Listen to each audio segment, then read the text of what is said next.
Hey everybody, welcome to the Young Justice review, because there's another episode of Young Justice.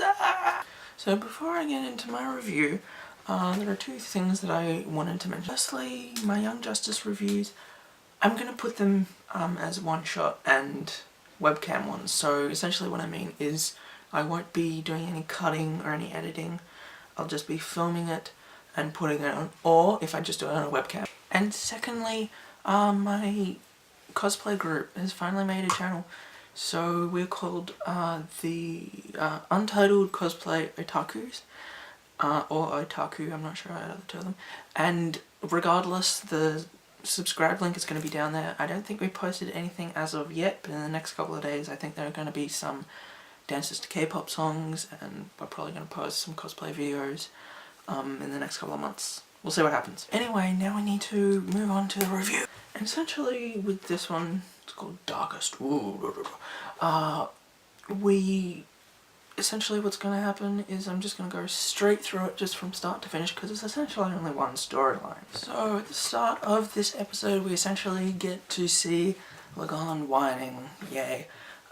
Honestly, I really hate him as a character. He's like the stupidest member of the team. One, we don't know. I don't even know how to explain him. He's just a dick. Like, I mean, he's a dick to people, and he's just a complete whiner. And he's whining to the point of illogical. Because, I mean, I'm a pessimist. But if I came from Atlantis and I could swim and I had gills and blah blah blah blah blah, I wouldn't be like, why can't I be in the air? Why am I always in the water? Anyway, enough of my complaining. So we see Lagan and he's complaining to Aqualad, and he's like, why would you do this? I looked up to you. And then Black Manta comes in and he says, oh well, you've done all this, you've murdered someone and you've gotten someone captured, but the Light still doesn't trust you, so they still have to go out and attack people. Which I want to start off by saying, and keep in mind, quite a lot of the time when I do reviews I'm probably going to be doing speculation, but I find it interesting that there is such a lack of trust, because I mean obviously they should, and they're being right to not trust him given the fact that he's a double agent. But I can't help but feel that essentially what's going to happen is the Light is going to, knows what's happening, is going to like do the first move, but that's just me speculating. During the title sequence, then after the title sequence we get a bit of a look into the team that is being formed by Aqualad. I wonder if there's a fandom name, because I know there's the team, now we're going to have the other team. The A team. The Aqualad team. The A team. Get it? Yeah, I'm going to call it that. And one thing that I want to touch on is, why is Tommy so big all of a sudden? I essentially see him as like a slightly, well not hillbilly, but like a southern equivalent of Johnny Storm. I mean, he's got the figure and he's got the frickin' massive hair that makes him look like a complete douche. He's like, ugh, and so young and hip. And it's kind of funny because I want to say he let himself go even though he's more buff, because I essentially say like, oh, he's bigger, oh, he's obviously put on weight, but then you see like ripples as opposed to like, and of course rounding out this team is Tigress, which is Artemis in disguise. And that answers one of the questions that I had following Depths, which is what the hell is going to happen with Artemis? Like obviously she was going to get involved somehow, but I wasn't really certain how. And I absolutely love that Artemis has been put in a position where she's a villain, because there have been lots of questions about, is she a villain, is she not, especially with Red Arrow showing up on the scene. He's like, oh, you're a terrible person. Because as far as we know, the extent that she is a villain is that she has been in a villain family, but we don't know if she's actually done anything. And I don't know, I'm curious to see how it affects her character, if it makes any difference to the way others perceive her, I don't know. Plus I absolutely love the parallel of she is Tigress and her mother was Huntress. And the other thing I really liked about this scene is we get to see a bit of the villain team dynamic. I mean, I'll be perfectly honest, I don't really read that many comics. I'm planning on reading tons, but at this point in time, like quite a lot of the superhero stuff I get is from TV shows. Like I want to see some of the comics to see some of the background, because I think they'd be more in depth than the TV show.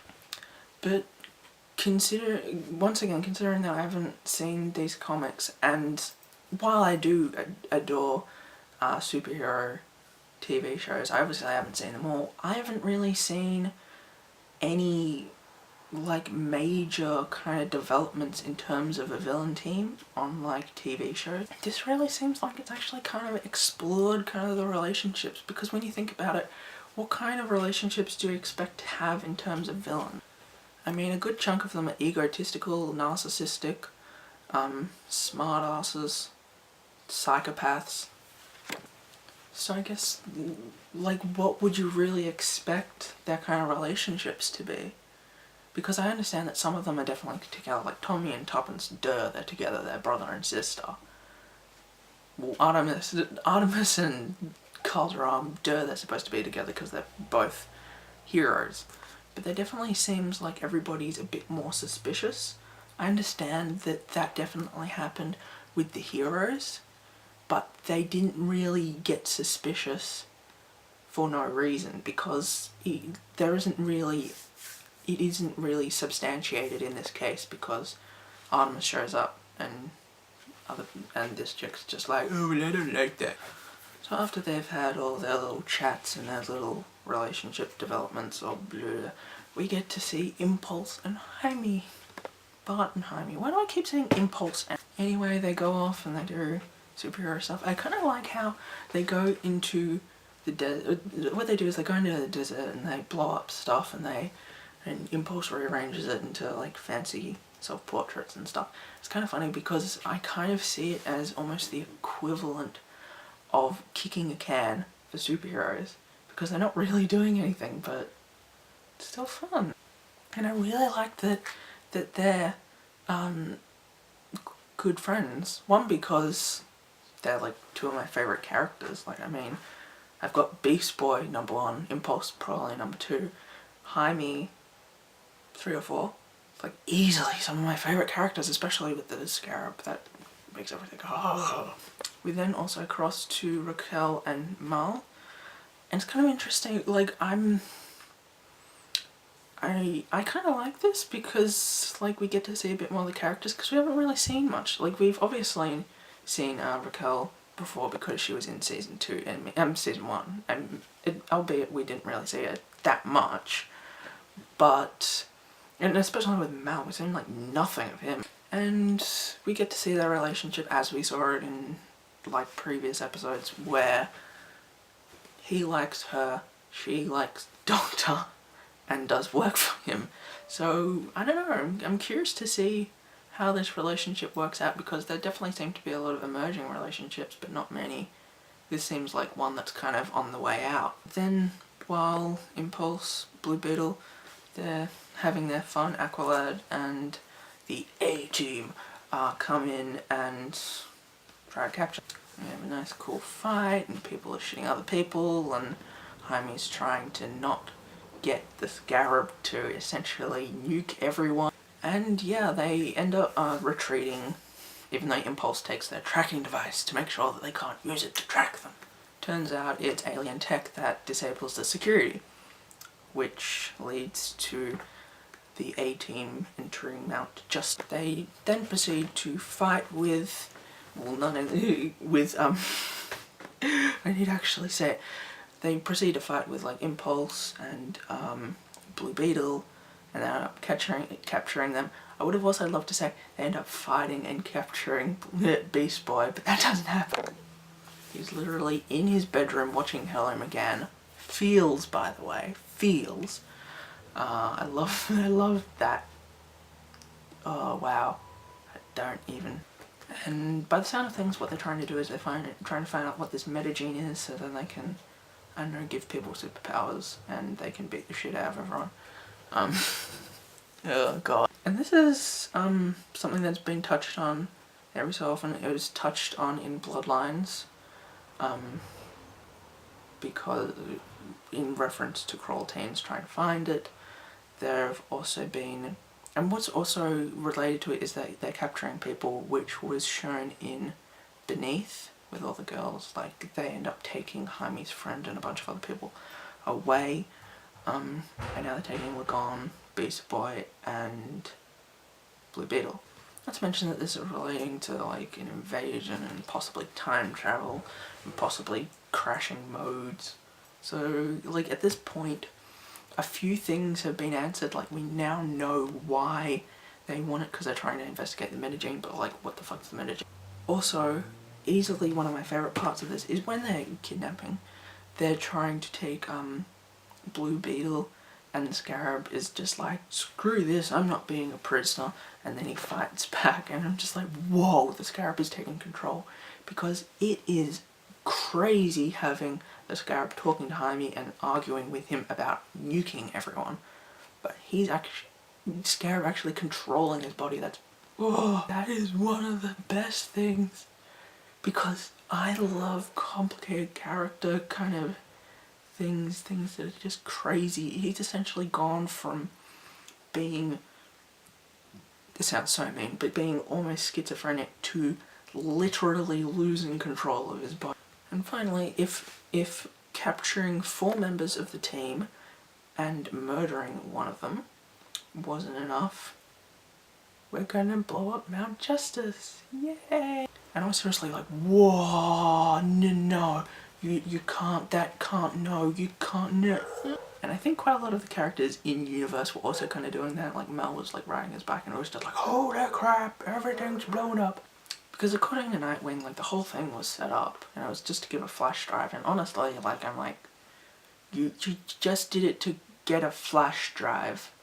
Couldn't you send like a letter or something? And to be perfectly honest, I'm not really willing to trust him, mainly because I'm the kind of person that doesn't really trust characters that switch sides.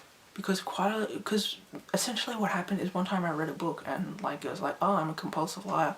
Then she told this really grandiose story and I was like, oh my, like 100 pages, and I was like, oh my god, I actually believe it. And then she was like, can you trust me? And I was just like, oh, what is happening in my brain? And that's why I'm never really willing to believe a character that switches sides, because there's potentially you're gonna try and convince everyone and then just be like, screw that, I'm gonna kill everyone.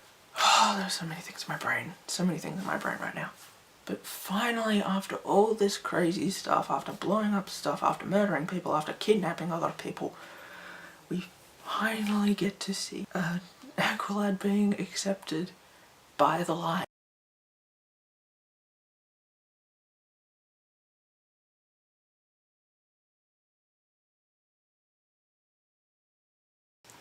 Seriously?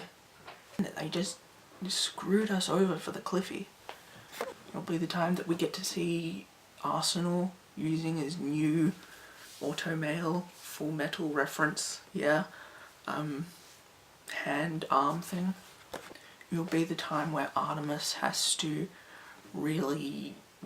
betray people, or people find out that she betrayed. It's the time when the majority of the people in the team will go crazy at Artemis, will go crazy at Nightwing, will go crazy at Wally, will go crazy at Aqualad, and there'll be lots of, oh my god, can I trust them? It's essentially going to be like the episode where Aqualad reveals there's a mole, but on meth, 2 turned up to 12. And it'll be the time that we'll probably get to see Blue Beetle, Impulse, Beast Boy, most of the others, but I love those the most, being just complete bad ashes.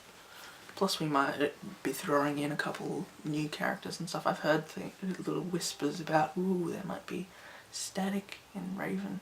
And I want Raven because then I can do BB Ray shipping and then we can actually have awesome relationship development style things with Beast Boy. Not to say that I don't like it with Miss M, but we don't really have any other character interactions except Miss M for Beast Boy. So many things. I'm so excited, I'm so excited, I'm so excited. So anyway, I think I've run out of crap to talk about. So please be sure to subscribe, to like, I don't know if like's there or somewhere, share, comment, video response if you want. Okay, I'm bored. Yeah. Bye.